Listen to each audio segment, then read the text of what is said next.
Hello दोस्तों, आप सुन रहे हैं भूतिया स्टेशन आकाश के साथ। चलिए बढ़ते हैं कहानी की ओर। किसी गांव में एक किसान रहता था। वह काफी मेहनती था। उसके दो बच्चे थे, एक लड़का और एक लड़की। लड़की गांव के ही स्कूल में पढ़ती थी, लेकिन लड़का गांव से दूर एक बड़े स्कूल में पढ़ता था। लड़का कक्षा 10 का छात्र था। वह बहुत ही सीधा बच्चा था और पढ़ने में भी काफी तेज था। शुरू शुरू में तो सब ठीक था, लेकिन कुछ समय बाद उसके साथ के बच्चे उससे जलने लगे कि ये हर समय पढ़ता रहता है, कहीं हमसे आगे ना निकल जाए। इसलिए उन लड़कों ने योजना बनाई कि क्यों ना इसका ध्यान पढ़ाई से हटाया जाए। तो उनमें से कुछ लड़के उसको पढ़ते हुए देखकर बोले, चल पंकज, हम सब खेलते हैं।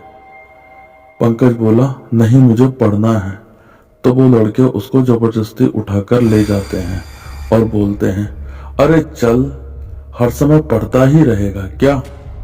खेलना भी बहुत जरूरी है। आखिरकार वो पंकज को ले ही जाते हैं। अब हर रोज ऐसा ही चलता है कि पंकज का दिल भी अब पढ़ने से ज्यादा खेलने में लगने लगता है। एक दिन गणित के टीचर ने क्लास में पंकज को उठा लिया और एक सवाल पूछा और बोले, बताओ पंकज, इस सवाल का उत्तर क्या होगा? पंकज मुंह नीचे करके खड़ा रहा तो टीचर ने उसे काफी डांटा और बोले, तुम इतने तेज होते हुए सरल जवाब नहीं दे पाए। पंकज ने कुछ जवाब नहीं दिया।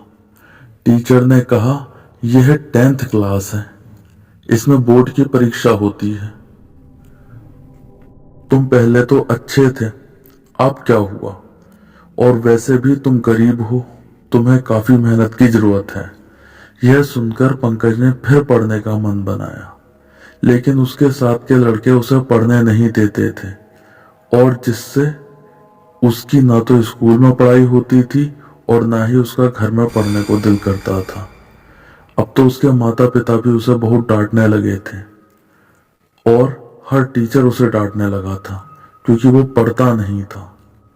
इन सबसे तंग आकर गणित के टीचर ने उसके पिताजी को स्कूल में बुलवाया और कहा कि आपका लड़का पहले तो बहुत अच्छा था, लेकिन अब क्या हुआ जो यह पढ़ता नहीं है? कुछ पूछो तो मुंह लटकाकर खड़ा हो जाता है। तो पिताजी बोले, घर में हम खूब समझाते हैं, कुछ काम भी नहीं करवाते हैं, लेकिन फिर भी यह नहीं सुधर रहा है। अब आप इसे मारिए या तोड़िए, बस ये पास हो जाए। यह सुनकर टीचर ने तिरछी आंखों से पंकज को देखा और फिर क्या था, कोई दिन ही नहीं हो जाता होगा जो कि पंकज नहीं पिटता हो। इस वजह से पंकज हर समय गुस्से में रहने लगा। खैर, पेपर आ ही गए। सबने खूब अच्छे से तैयारी करके पेपर दिए, लेकिन पंकज ने कोई तैयारी नहीं की, जिससे पंकज फेल हो गया। जिस दिन रिजल्ट आया उस दिन पंकज ने देखा कि जो लड़के उसको पढ़ने नहीं देते थे वो सब अच्छे नंबर से पास हुए, क्योंकि वो स्कूल में ही नहीं पढ़ते थे लेकिन घर पर अपनी तैयारियां करते थे। और पंकज अपना फेल का रिजल्ट लेकर घर पहुंचा। जब घर में उसके पिता ने सुना कि पंकज फेल हो गया है, पिता ने उसे मारा नहीं, बस इतना कहा, जा निकल जा मेरे घर से और कभी शक्ल मत दिखाना। यह सुनकर पंकज कुछ समय के लिए शून्य हो गया। फिर वह घर से निकल जाता है और काफी गहरी सोच में चलता चला जाता है। वह सोचने लगा, मेरे फेल होने पर मेरे दोस्त खुश हैं और मेरे बाप ने मुझे घर से निकाल दिया। अब मैं कहाँ जाऊंगा? इससे अच्छा तो है कि मैं मर ही जाऊं।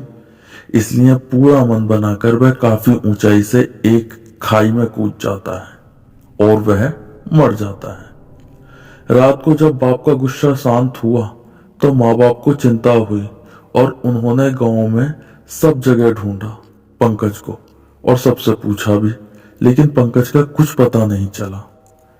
गांव वालों ने कहा, क्यों ना पुलिस में रिपोर्ट कराऊं, वही लोग पंकज को ढूंढ सकते हैं। पंकज के पिता पुलिस में गए और वहां पूरी बात बता दी। पुलिस वालों ने कहा, आप चिंता ना करें, हम पंकज को ढूंढ निकालेंगे। दिन पर दिन निकल गए, लेकिन पंकज का कुछ पता नहीं चला। उधर पंकज की लाश पूरी तरीके से सड़ गई थी, क्योंकि वह गिरा ऐसी जगह था जहां किसी इंसान का आना जाना नहीं था। 1 महीने बाद स्कूल की छुट्टी होने के बाद गणित के टीचर, जो स्कूल में ही बने एक कमरे में रहते थे, वह अपने कमरे में जाते हैं। शाम हो गई थी, सारे टीचर भी जा चुके थे। जैसे ही वह अपने कमरे में गए, उन्हें ऐसा लगा कि उनके बेड पर चादर ओढ़कर कोई लेटा है। वह डर गए और जोर जोर से बोले, कौन है वहां जो मेरे बेड पर लेटा है? लेकिन उधर से कोई जवाब नहीं आया। वह हिम्मत करके आगे बढ़े और जैसे ही चादर को खींचा, वहां कोई नहीं था, लेकिन एकदम से उस कमरे में बदबू फैल गई, जैसे कई दिनों का मरा हुआ कुत्ता सड़ रहा हो। टीचर एकदम बाहर भागे कि तभी किसी की आवाज बाहर से आई। वह बाहर की ओर गए तो एक टीचर उनकी तरफ आ रहे थे। वो बोले, क्या हुआ आपको? इतने डरे हुए क्यों लग रहे हो? तो गणित के टीचर ने सारी बात बता दी। तो दूसरे टीचर ने कहा, चलो चलकर देखते हैं कि कमरे में क्या है जो इतनी बदबू आ रही है। वो दोनों गए तो वहां सब कुछ ठीक था, किसी तरीके की कोई बदबू नहीं आ रही थी। तो उन्होंने कहा, हो सकता है ये आपका भ्रम हो, अब तो ऐसा कुछ नहीं है, आप परेशान ना होइए और आराम करिए। तब गणित के टीचर ने दूसरे टीचर से पूछा, आप यहां पर कैसे आए? तो वह बोले, मेरी एक फाइल कक्षा में रह गई थी, मैं वही लेने आया था। खैर, वो रात जैसे तैसे कट गई। अगले दिन फिर वही पढ़ाई और शाम को सब छुट्टी के बाद घर चले जाते हैं। अब वह टीचर अपने कमरे में जाते हैं और अपना खाना खाकर जब सोने जाते हैं तो मेन गेट को किसी ने खटखटाया। टीचर बोले, इतनी रात को कौन हो सकता है? खैर, उन्होंने जैसे ही दरवाजा खोला, वहां कोई नहीं था, लेकिन बहुत ही बुरी बदबू आई, जैसे उन्हें कल रात कमरे में आई थी। वह डर गए और एकदम से गेट बंद कर दिया और कमरे की तरफ भागे। और जैसे ही कमरे में पहुंचे तो देखा वहां कोई खड़ा था, सड़ी गली स्थिति में। उसकी एक आंख नहीं थी, उसका चेहरा बहुत भयानक था। यह देख टीचर डर कर रोने लगे और बोले, कौन हो तुम? वह बोला, मैं हूं वही पंकज जिसको फेल कर दिया था। और यह कहकर फिर पंकज गायब और चारों तरफ फिर वही बदबू फैल गई, जिससे वहां रुकना भी मुश्किल हो गया। वह जैसे ही कमरे से बाहर भागे तो कमरे का गेट खुद ब खुद बंद हो गया और चारों तरफ बस बदबू ही बदबू फैल गई, जिससे उस टीचर की मौत हो गई। अगले दिन सब में यह खबर फैल गई कि स्कूल के टीचर की मौत हुई कैसे। यह पहेली अभी सुलझी नहीं थी कि 8 दिन बाद उसने उन 2 लड़कों को शिकार बनाया जिसने पंकज को बिगाड़ा था। वो दोनों लड़के शाम को स्कूल से घर जा रहे थे तो उन्हें कुछ दूरी पर पंकज दिखा। तो उनमें से एक बोलता है, अरे ओ पंकज, इतने दिनों से तू कहां था भाई? पता है गणित के टीचर की भी मौत हो गई, लेकिन तू तो बहुत दिनों से गायब था। यह सुनकर जैसे ही पंकज ने पीछे मुड़ के देखा, वो दोनों तो डर के मारे कांप उठे, क्योंकि वो पंकज नहीं, एक भयानक जीती जागती मौत थी। पंकज ने एकदम से चारों तरफ बदबू फैला दी, जिससे उन दोनों का दम घुटने लगा और दम घुटने से उन दोनों की मौत हो गई। यह सुनकर अब तो पूरे गांव में दहशत फैल गई कि आखिर ऐसा हो क्यों रहा है। कुछ दिन बाद उस टीचर की जगह एक नए गणित के टीचर आए। उनकी पहली रात थी उस स्कूल में। रात को खाना पीना खाकर वो कमरे में सोते हैं कि आधी रात को उनकी नींद खुलती है, जैसे कोई रो रहा हो। वो उठकर बाहर जाते हैं और देखते हैं, लेकिन कोई नहीं दिखता। लेकिन जैसे ही अपने कमरे में वापस आते हैं, कमरे में बहुत बदबू आती है। इतनी बदबू की सांस लेना भारी हो जाता है और कुछ मिनट में सब शांत हो जाता है। सारी बदबू गायब हो जाती है। ऐसा उनके साथ दूसरे दिन भी होता है।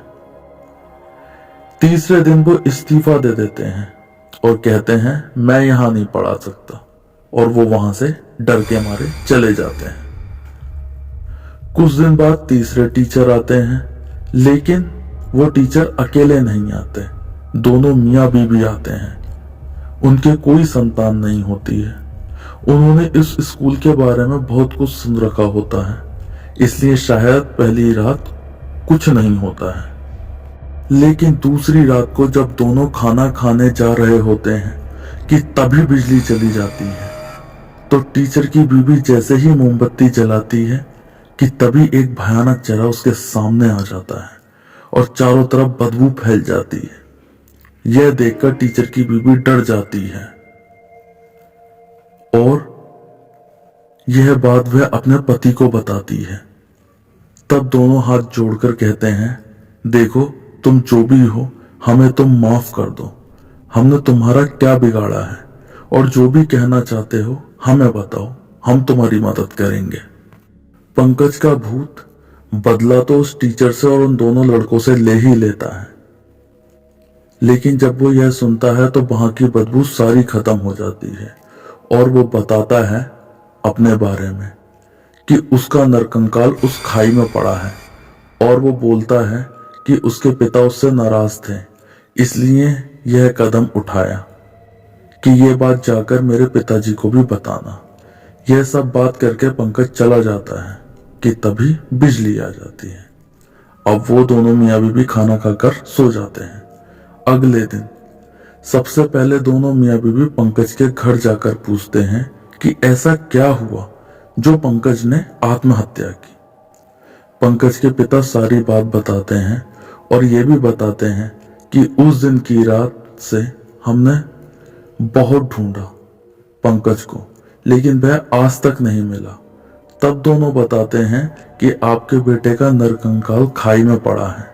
तो पंकज के माँ बाप रोने लगते हैं और खुद को कोसने लगते हैं कि हमने ऐसा किया ही क्यों। खैर वो सब मिलकर उस खाई की तरफ निकल जाते हैं और बहुत ही मुश्किलों से उस जगह पर पहुंचते हैं जहां पंकज का नरकंकाल पड़ा होता है।